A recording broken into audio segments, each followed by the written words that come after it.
I just got home from dropping Lana off at daycare, and when we get inside, I'm going to show you how I use my digital planning versus what I plan in on paper. Okay, this wasn't going to be a filmy type of day, but sometimes when inspiration strikes, you just got to take it. Okay, so yes, I have my notebook here. I just sat at my computer because from the thumbnail you could probably already guess, but I do a lot of my planning in digital format. But then when it comes to like taking action, I am like paper planner. Even though like Notion and Google Calendar have wonderful, convenient mobile apps, the phone is honestly so distracting. So it's just so important to be able to like put the phone down and like keep that closed when it's time to actually like do things and get things done. By the way, this was that viral like Boss Cosmetics lip gloss, and it's really on my skin tone. It reads really like purple pink, like bright Barbie pink. I just love any color on my lips. Like I'll take anything because my lips are literally like paler than my skin tone. I want to start first with what I use Notion for and Google Calendar for. Those are the two digital planning apps that I use. So I have an iPhone. I also use the Reminders app on there as well. I will just use that honestly and just be like, hey Siri, remind me to do this. And it'll usually just like pop that into my reminders, and then I'm able to refer to that when I'm ready to put all of that into my Notion kind of like task database. Okay, Notion. I use that for yearly big picture planning, quarterly planning. That is when I am trying to refer to like my worksheets that have questions and prompts that kind of help me sort out my thoughts. That is also where I keep a lot of like projects, and not only for like YouTube. So if I'm like YouTube scripting, or if I have like a video idea that maybe I thought of it and I was like, ooh, I will think of that and I'll script that out and plan that out for another day. I'll be like, hey Siri, set a reminder, and then I'll say like the video title. And then usually I'll put that into like my Notion YouTube Hub database. I also created a worksheet around a planning and visualization method called the push goal planning method. It's coined by Shailene Johnson. She is a celebrity fitness coach, and her whole thing is like helping people be more productive with ADHD. So she created the push method, and I created a worksheet for it. I'll make a whole other video separate from this on how I do that. But I do that like quarterly. So that's like when I'm just looking at like, okay, what do I want to focus on for Q1, Q2, Q3. So far I said I use it for yearly planning, quarterly planning. With that, I do the quarterly planning with the push method goal planning. And that's also where I track client projects for my videography business. So I keep all the information, vendors, other important information, details about the couple, a link to like their wedding website.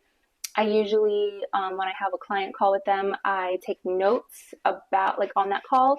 I keep that in their little project portal. Notion is also a database. You can put everything in your life to refer back to, because it's great that like you don't have to remember exactly where you put it. What was the color of these walls?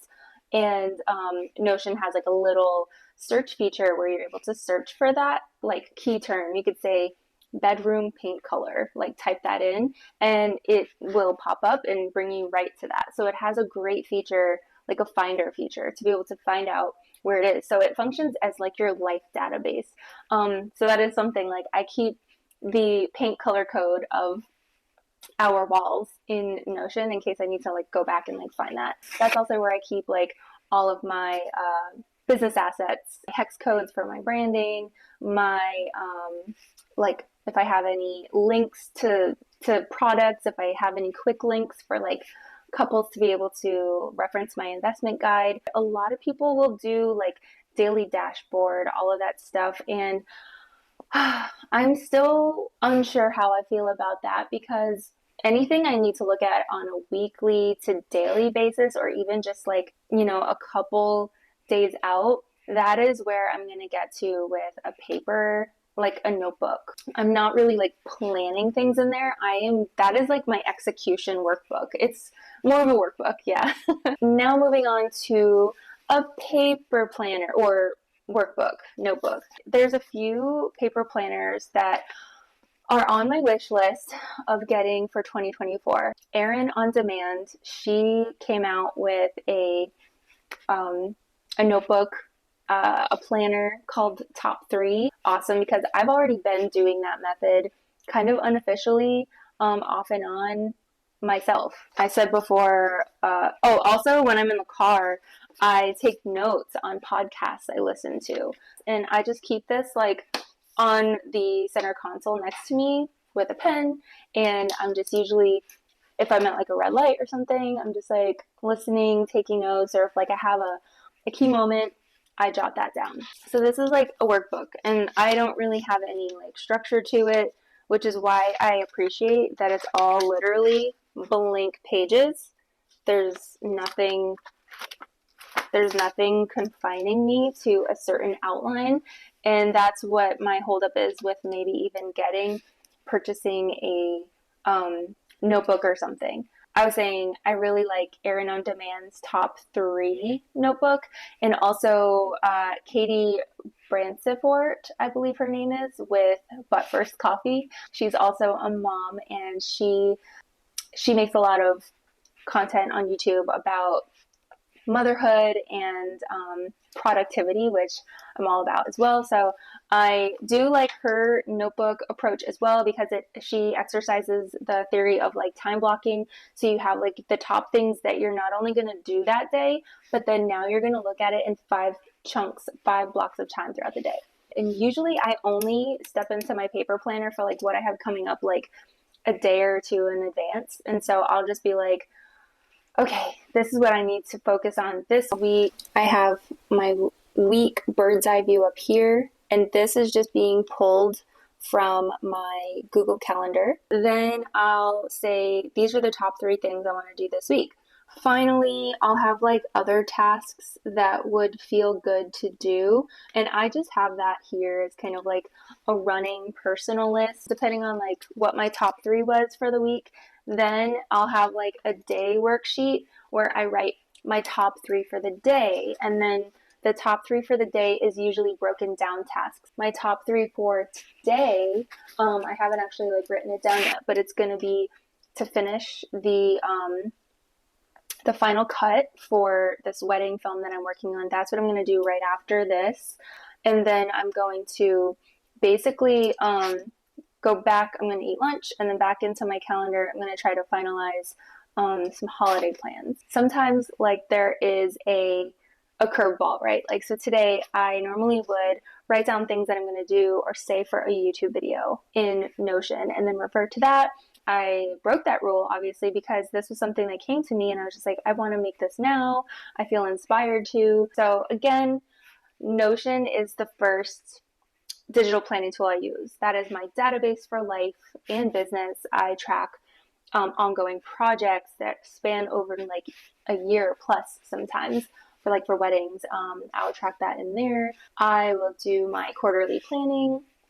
I'll do my yearly planning, goal setting. I have my worksheets and prompts with questions in there regarding like what I want to gain clarity on, goal setting. Then my Google Calendar. Google Calendar is for hard scheduled planning. So things that I need to be at in person, my job at Universal, when shifts that I need to be at in person, that's in Google Calendar. Anything that I'm doing like social events that I need to be at in person, meetings, Zoom calls, Christmas Eve church service, filming a wedding this Saturday. Those are all in Google Calendar. Now, once it's the week of, I am pulling out my paper planner. I like to look at this along with my goals, my quarterly goals, just to be able to reference back once I know that I'm already in this and I want to stay on track with something.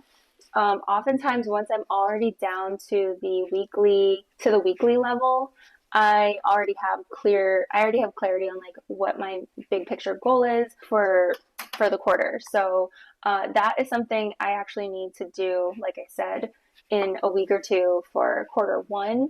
Honestly, for quarter 3 or 4, what we're in now, my goal was just to finish all my client projects by Christmas, which means that I can just be in vacation mode, and Lana will be out of school for 2 weeks and we'll be able to just enjoy everything we have here in Orlando. So we're going to go to SeaWorld. We're going to go, I think we might go to Disney. I don't know. We'll definitely be at Universal because we get in for free. We'll be just doing all the holiday stuff. So I'm really excited about that. And another key thing I want to mention is that like I like to plan out things in a way that I have rewards at the end of things. So like knowing that I have delivered a project by tomorrow afternoon, I'm really excited to then go to that Christmas party, that evening. And then like I can then just be 100% in like filming mindset for this Saturday's wedding. So that's kind of like my reward system. And then also finishing the last wedding video next Friday, I'll be able to then be like in 100% like vacation mode, like holiday enjoyment, vacation mode. So that'll feel really good too. So that is how I use digital planning, paper planning, and combine them together. I hope you found this helpful. Let me know what you're going to try. Let me know what you do as well. Do you like the top 3? Let me know what you're going to try if this helps you, and I will see you in the next video. Bye.